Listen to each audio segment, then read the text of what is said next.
नमस्कार दोस्तों।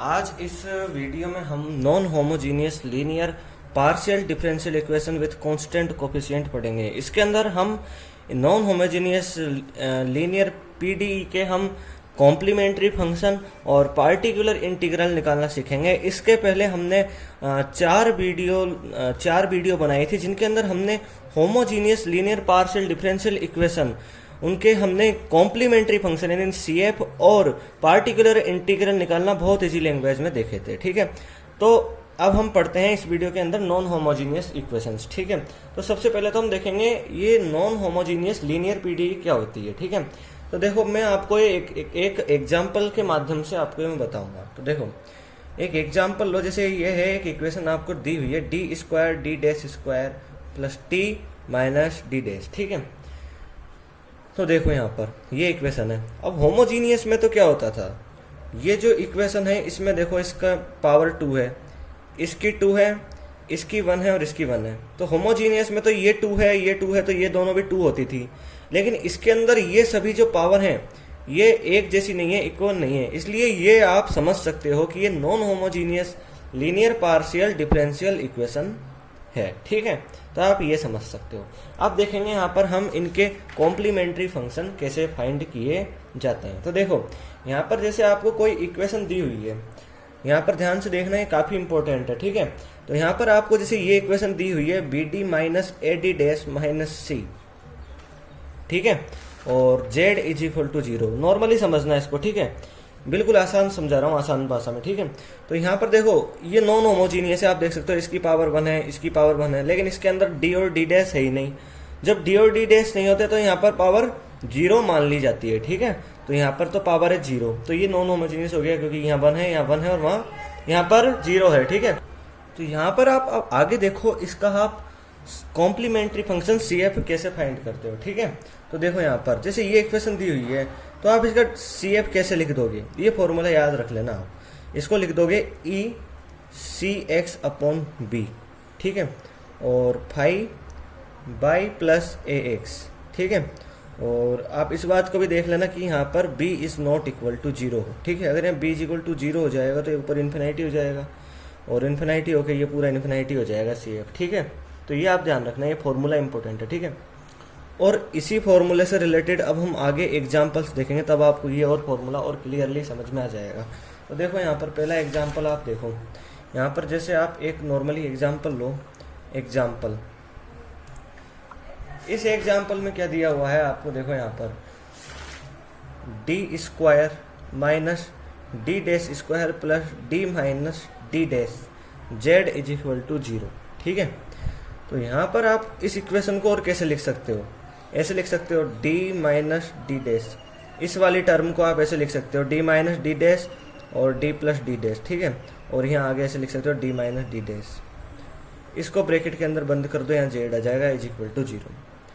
आगे देखो यहाँ पर आप D minus D dash common ले लो, डी माइनस डी डैश। ठीक है, तो ऐसे हो जाएगा डी प्लस डी डैश बच जाएगा यहाँ पर और यहाँ पर 1 बच जाएगा। ठीक है, ये इक्वेशन इस तरह हो जाएगी। अब ये इक्वेशन देखो आप। ठीक है, ये इक्वेशन को देखो, इस इक्वेशन को इस फॉर्मूला से आप करो। देखो यहाँ देखो इस वाली इक्वेशन और इस वाली इक्वेशन को आप कंपेयर करोगे।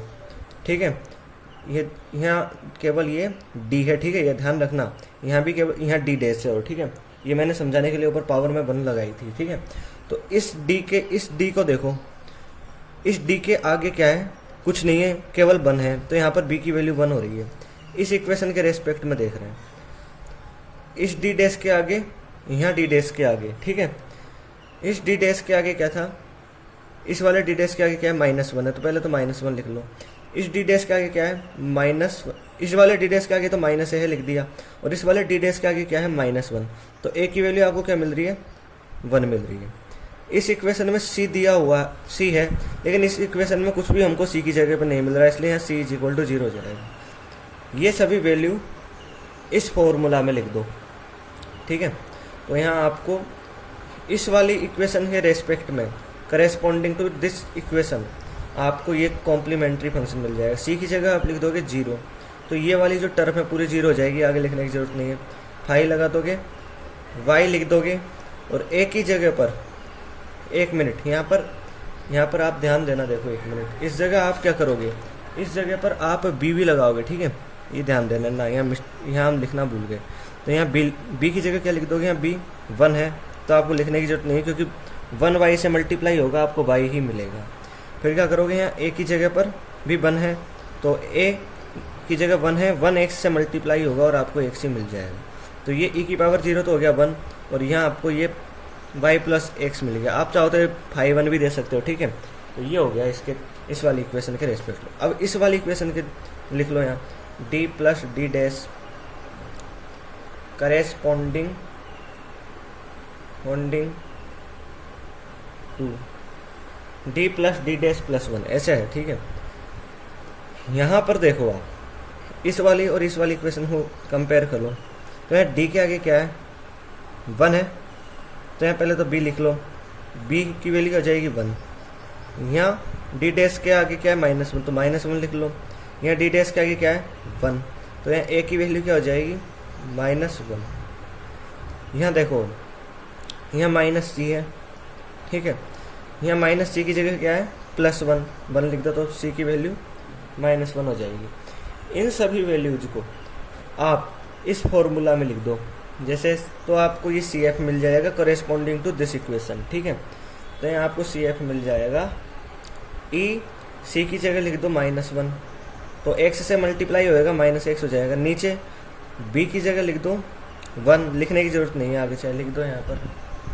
फिर यहाँ 2 लिख दो, और y के आगे b है यहाँ पर, तो यहाँ b की वैल्यू 1 है, y लिख दो। x के आगे a है, a की वैल्यू -1 है, तो -x हो जाएगा, ठीक है। और इसको ऐसे लिख दो, e -x 2 by -x, ठीक है। तो एक तो ये आपको CF मिल गया इस इक्वेशन के कॉरेस्पॉन्डिंग। तो जो ये इक्वेशन है, ठीक है, जो आपको ये इक्वेशन दी हुई है, तो इसके लिए आपको जो देखो यहाँ पर देखो पार्टिकुलर इंटीग्रल, देखो यहाँ पर ये 0 है, तो पार्टिकुलर इंटीग्रल तो यहाँ पे वैसे ही 0 हो जाएगा, ठीक है। तो जनरल रिक्वायर्ड सॉल्यूशन क्या होता है, जनरल रिक्वायर्ड सॉल्यूशन होता है complementary function plus particular integral, यहाँ ब्रैकेट में जेड भी लिख दो, ठीक है।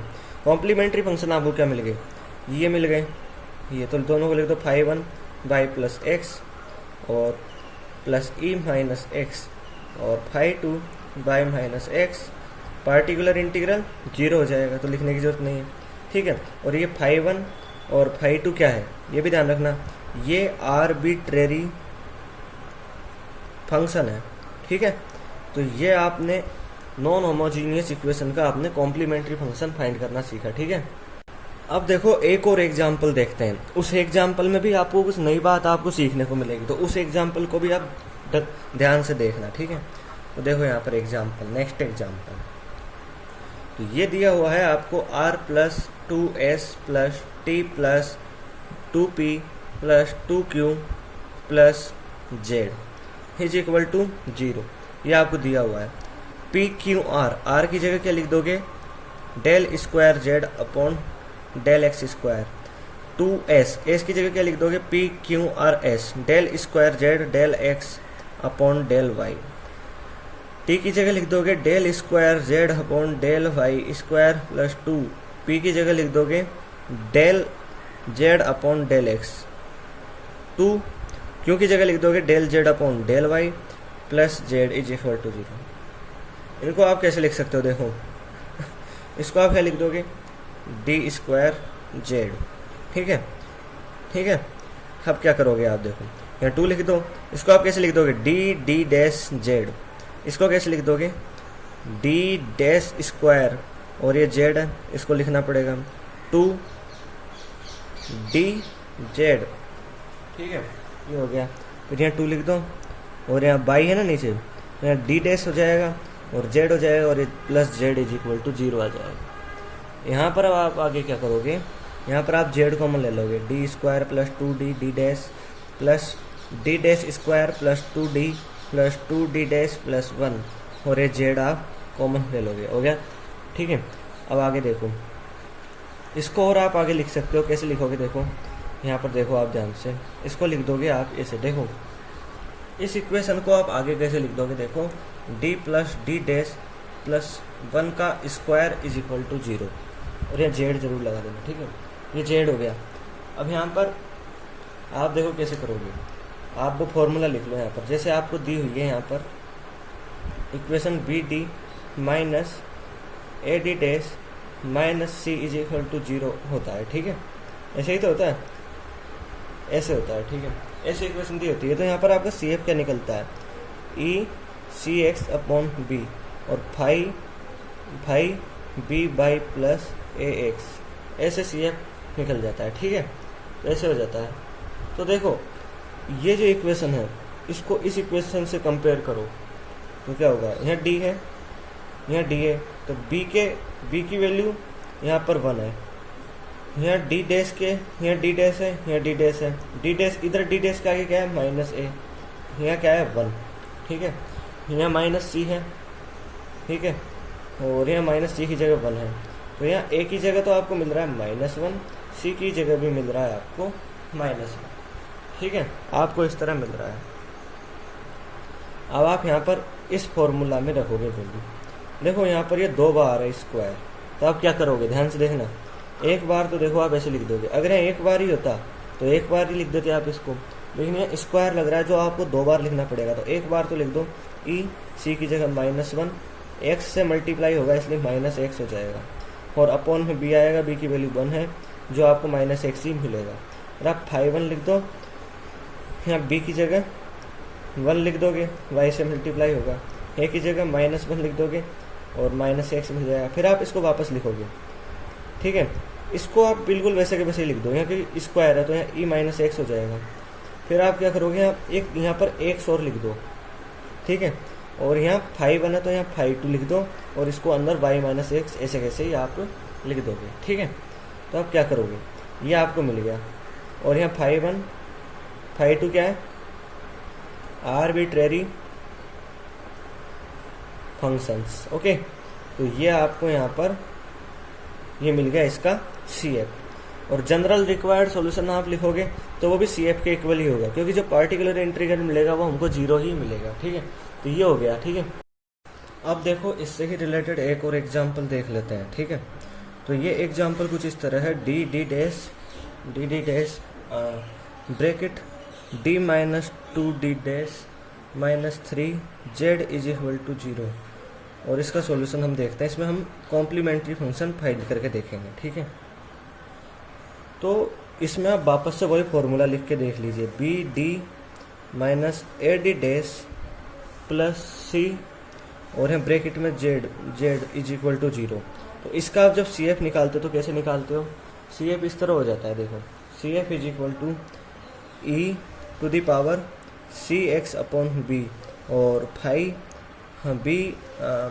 B by plus A X हो जाता है, ठीक है। और यहाँ पर b is not equal to 0 रहता है, ठीक है। तो ये ऐसे हो जाता है, ओके। अब यहाँ पर देखो d है, d में क्या है, केवल d के आगे क्या रहता है b, तो यहाँ केवल आपको b की वैल्यू दी हुई है 1। तो इस फॉर्मूला में आप c की वैल्यू लिखोगे, यहाँ जैसे यहाँ लिख लो, यहाँ सी एफ फाइंड करोगे तो आप e to the power c करोगे सबसे पहले, तो c की वैल्यू तो यहाँ पर देखो, इसको और इसको कंपेयर करो, तो c की वैल्यू तो आपको 0 दी है, a की वैल्यू भी आपको 0 दी है, c की वैल्यू लिखोगे आप यहाँ तो 0 हो जाएगा डायरेक्ट। यहाँ आप 5 लगा दो, 5 में क्या होता है, b by plus A x होता है, तो यहाँ a की वैल्यू 0 है तो इसको तो लिखने की जरूरत है ही नहीं, b को लिख दो, b की वैल्यू 1 है तो y लिख दो। इसी तरह इसके अंदर देखो यहाँ डी डैश है, तो डी डैश में आपको केवल और केवल डी डैश किसके आगे होता है, ए के आगे, तो ए की वैल्यू आपको -1 मिल रही है यहाँ पर, ठीक है, ठीक है। तो यहाँ पर और सी की वैल्यू आपको मिल रही है वैसे ही 0, और बी की वैल्यू भी आपको मिल रही है, और बी की वैल्यू देखो यहाँ पर, ठीक है, बी की वैल्यू भी आपको यहाँ पर नहीं दी हुई है, ठीक है। अब ई की पावर में सी है तो यहाँ तो 0 हो जाएगा, फिर आप क्या करोगे, यहाँ 5 लिख दोगे, ठीक है, 5 लिख दोगे, और यहाँ बाई है, उसके आगे b की वैल्यू आपको 0 दी है, 0 ही है क्योंकि, ठीक है, और a की वैल्यू -1 है, तो यहाँ -1 है, तो ये x के आगे -1 लगाने की जगह आप केवल 1 ही लगाओ, -1 लगाओगे तब भी कोई गलत नहीं होगा, लेकिन आप ऐसे लिख दोगे तब भी गलत नहीं होगा, ठीक है।